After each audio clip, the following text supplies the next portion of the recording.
हर खबर पर होगी आपकी पकड़। डाउनलोड कीजिए एबीपी लाइव ऐप।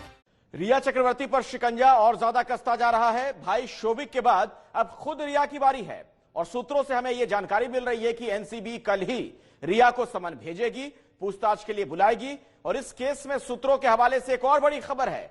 खबर यह कि सुशांत, रिया और शोभिक एक साथ ड्रग्स लेते थे, यह जानकारी मिल रही है। पूछताछ में शोभिक ने बताया कि लॉकडाउन के दौरान सुशांत को शोभिक ने ड्रग्स मुहैया कराए थे।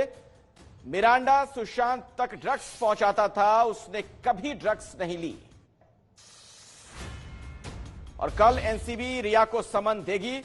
खबर यह है कि पूछताछ कल ही हो सकती है। हम आपको सीधे लिए चलते हैं, अपने सहयोगी मनोज वर्मा हमारे साथ जुड़ चुके हैं उन्हीं के पास। मनोज, इस बारे में क्या ताजा जानकारी मिल रही है आपको?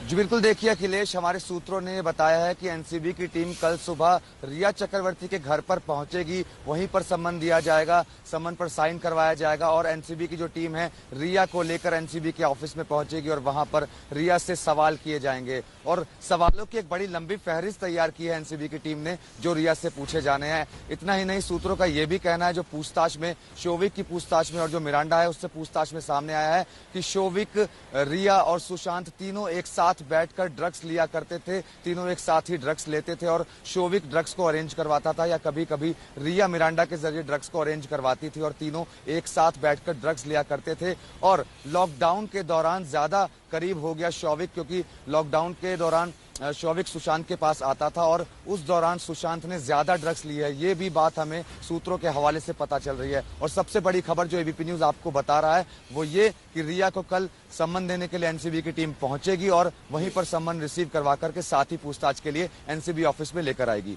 जी अखिलेश। मनोज, लेकिन जरा इससे पहले जो आप जानकारी दे रहे थे उसके बारे में विस्तार से बताएं। आपने ये कहा कि खबर ये आ रही है कि सुशांत के अलावा रिया और ये तमाम बाकी लोग हैं एक साथ ड्रग्स लिया करते थे। जी बिल्कुल सही सुना आपने अखिलेश, सुशांत, रिया और शोभिक एक साथ बैठकर ड्रग्स लिया करते थे और लॉकडाउन के दौरान ज्यादा करीब हो गया सुशांत, क्योंकि लॉकडाउन में लोग ज्यादा बाहर नहीं निकल पाते थे। तो सुशांत जो है, माफी चाहूंगा, शोभिक जो है सुशांत के पास आता था और कभी कभी जब सुशांत शोभिक को ड्रग्स मंगाने के लिए कहता था तो डायरेक्ट सुशांत भी शोभिक के जरिए ड्रग्स मंगवाते थे। ये बात भी एनसीबी की जांच में सामने आई है। और अब जैसा कि शोभिक और जो मिरांडा है वो दोनों पूछताछ के लिए रिमांड पर हैं और दोनों से पूछताछ की जा रही है, उसी पूछताछ में ये खुलासा हुआ है। और जैसा कि आज जब रिमांड ली गई थी तो ये कहा गया था कि दोनों को आमने सामने बैठाकर पूछताछ करनी है, क्योंकि दोनों ने जो बयान दिए हैं वो अलग अलग भी हो सकते हैं। तो कौन सच कह रहा है और कौन झूठ कह रहा है, इसका फैसला अब दोनों को आमने सामने बैठाकर पूछताछ में होगा। तमाम जानकारियां निकलकर सामने आ रही हैं, जी, जो ये जानकारी सारी निकलकर सामने आ रही है, क्या इसका बड़ा सीधा सा मतलब हम ये निकाल सकते हैं कि भाई की गिरफ्तारी के बाद अब बहन का नंबर है ड्रग्स मामले में? जी बिल्कुल, ये कहना कहीं गलत नहीं होगा कि भाई की गिरफ्तारी के बाद जो अब गिरफ्तारी की तलवार है वो रिया चक्रवर्ती पर लटकती जा रही है। जब रिया चक्रवर्ती से कल एनसीबी की टीम सवाल पूछेगी और सवालों की जो लंबी फहरिस्त एबीपी न्यूज भी दिखा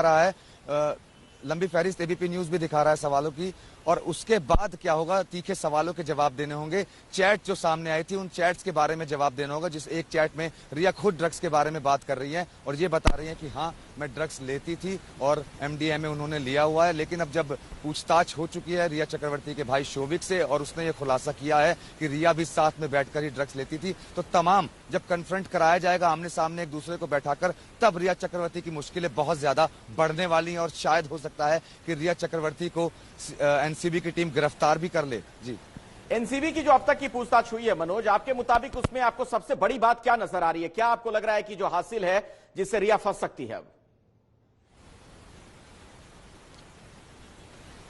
जी बिल्कुल, देखिए एनसीबी की जो अभी तक चेन चली है, जो जिस तरीके से एनसीबी ने अपनी जांच को आगे बढ़ाया है, उसमें आप ये देखिए, सबसे पहले एनसीबी ने अब्बास को गिरफ्तार किया, करण को गिरफ्तार किया। इन दोनों की निशानदेही पर एनसीबी ने जैद को गिरफ्तार किया और बासित को गिरफ्तार किया। बासित का डायरेक्ट कनेक्शन निकला शोभिक के साथ। यानी कि शोविक का जो कनेक्शन था वो बासित के साथ डायरेक्ट निकला और इसी के बाद शोविक को पूछताछ के लिए बुलाया गया और मिरांडा को पूछताछ के लिए बुलाया गया, क्योंकि शोविक कई बार मिरांडा के जरिए भी ड्रग्स को मंगवाता था। तो इन दोनों की गिरफ्तारी हुई। इन दोनों की गिरफ्तारी के बाद जब इनसे पूछताछ की गई तो उसमें अब रिया का नाम एकदम क्लियर तौर पर सामने आ रहा है और ये भी सामने आ रहा है कि रिया शोविक और मिरांडा के जरिए ड्रग्स को मंगवाती थी और वो ड्रग्स सुशांत को दी जाती थी। तो अब कहीं ना कहीं रिया चक्रवर्ती की जो मुश्किलें हैं वो बहुत ज्यादा बढ़ने वाली है। जब तीखे सवाल रिया चक्रवर्ती से पूछे जाएंगे तो शायद उनके पास सवालों के जवाब नहीं होंगे, क्योंकि शुरू से ही रिया चक्रवर्ती झूठ बोलती आ रही हैं कि ड्रग्स वो नहीं लेती थी और ना ही ड्रग्स को सुशांत को देती थी। लेकिन जब चैट सामने आ चुकी है, जो बयान है वो सामने आ चुके हैं और जब आमने सामने बैठाकर पूछताछ की जाएगी तब रिया चक्रवर्ती का झूठ बिल्कुल, और इस लिहाज से कल का दिन बहुत ही महत्वपूर्ण साबित होने वाला है। मनोज, इस खबर पर आप नजर बनाकर रखें।